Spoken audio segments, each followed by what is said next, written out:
नमस्कार, आप देख रहे हैं संभाग पोस्ट न्यूज। आइए करते हैं खबरों की शुरुआत।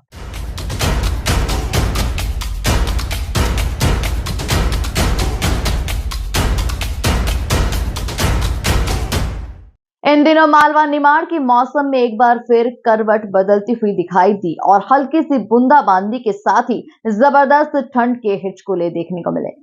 मौसम वैज्ञानिक ने जानकारी देते हुए बताया कि पश्चिमी विमोक्ष के कारण हिमालय क्षेत्र में भारी बर्फबारी होने के चलते शीतलहर का वातावरण मालवा और निमाड़ में भी उत्पन्न हुआ है, जिसके चलते रविवार रात और सुबह हल्की बूंदाबांदी देखने को मिली, जिससे तापमान में 2 से 3 डिग्री की गिरावट देखने को मिल रही है। जो अधिकतम तापमान 22 से 23 डिग्री सेल्सियस के करीब था, वह 18 डिग्री सेल्सियस के करीब पहुंच गया और न्यूनतम तापमान 15 डिग्री से 16 डिग्री चल रहा था, वह भी 12 से 13 डिग्री के करीब पहुंच गया। आने वाले 1-2 दिन तक मौसम ऐसा ही रहेगा। उसके बाद मौसम खुलेगा और तापमान में 2 से 3 डिग्री की बढ़ोतरी देखने को एक बार पुनः मिलेगी। कृषि की दृष्टि से अगर यह बूंदाबांदी देखी जाए तो बहुत ही लाभदायक है।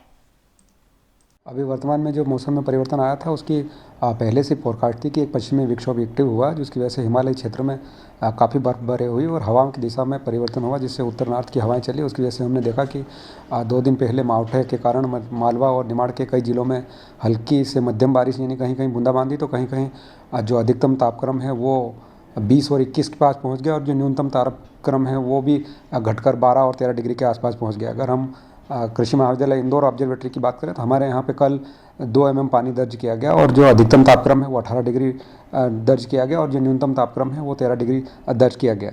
अगर आने वाले दिनों की बात करें तो अभी 2 दिन तक मौसम में फिर से हल्की बूंदाबांदी होने की संभावना है, लेकिन जो अधिकतम और न्यूनतम तापक्रम है उसमें हमको 1.5 से 2 डिग्री तापमान बढ़ोतरी देखने को मिल सकती है। तो जो फूल वाली अवस्था से जो मिल्किंग स्टेज में जो गेहूं पहुंच गया या चना पहुंच गया, जो जिसको हम कहते हैं दाना भराने वाली अवस्था, इसमें पानी की सख्त ज़रूरत होती है और ऐसे में जो 2 से 3 mm, कहीं कहीं 4-5 mm भी बारिश दर्ज की गई, ये किसान के लिए एक अमृत के समान साबित होगी है।